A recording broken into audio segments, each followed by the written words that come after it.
दूसरों को नुकसान होगा और तुम्हें प्रॉफिट। इसी को बोलते हैं लिक्विडिटी ट्रेड करना, और इसी स्ट्रेटेजी को तुम्हें यूज करना है, इसी स्ट्रेटेजी को तुम्हें मास्टर करना है। और मैं तुम्हें सिखाता हूं कैसे। देखो, जितने भी नौसिखिया ट्रेडर्स होते हैं, जितने भी नए ट्रेडर्स होते हैं, उन्होंने सिर्फ और सिर्फ ना शुरुआत में एक ही चीज सीखी होती है कि चार्ट पर सपोर्ट एंड रेजिस्टेंस ड्रॉ करो।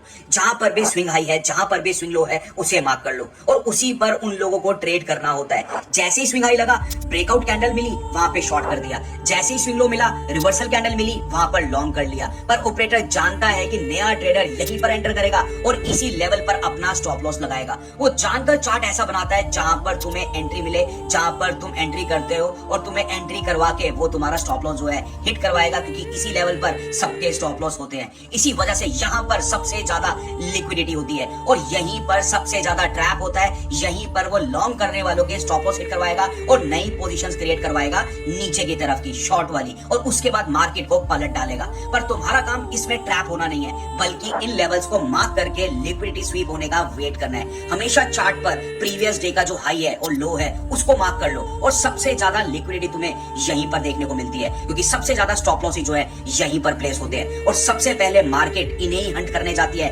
यहाँ पर जो ट्रेडर्स होते हैं, सबसे पहले मार्केट उन्हीं का शिकार करती है, उन्हीं के स्टॉप लॉसेस खाती है। तो चार्ट पर आपको करना क्या है, आपको एक दिन का कैंडल लगाना है, एक दिन का चार्ट लगाना है और उसके बाद लो और हाई को मार्क कर लेना है। फिर टाइम फ्रेम चेंज करके 1 घंटे का कर लो, 1 आवर कर लो, और उसके बाद पेशेंटली बैठ के वेट करो प्राइस के इन लेवल तक पहुंचने का। और उसके बाद तुम्हें मैनिपुलेशन देखने को मिलेगा, उसके बाद तुम्हें ब्रेकआउट देखने को मिलेगा, उसके बाद तुम्हें लिक्विडिटी जो है ग्रैब होते हुए नजर आएगी। जिन लोगों ने लॉन्ग किया होगा, मार्केट उनके स्टॉप लॉस हिट कराएगी और नए ट्रेडर्स को वहां पे शॉर्ट पोजीशन क्रिएट कराएगी। फिर मार्केट पलट जाएगी। अब जिन्होंने बाय कर रखा था, मार्केट ने उन्हें बाहर निकाल दिया, और जिन्होंने अभी अभी शॉर्ट पोजीशन क्रिएट की है, उन्हें मार्केट ने ट्रैप कर लिया है। और अब यहीं पर रिवर्सल कैंडल पे तुम्हें लॉन्ग करना है, तुम्हें बाय पोजीशन क्रिएट करनी है, क्योंकि ऑपरेटर ने यहाँ पर शॉर्ट करने वालों को ट्रैप कर रखा है और अब वो खुद लॉन्ग बैठा है और अब वो मार्केट को ऊपर लेके जाएगा। तो गाइस, इसे सेव कर लो, बैक टेस्ट करो, तब समझ आएगा लिक्विडिटी का असली खेल।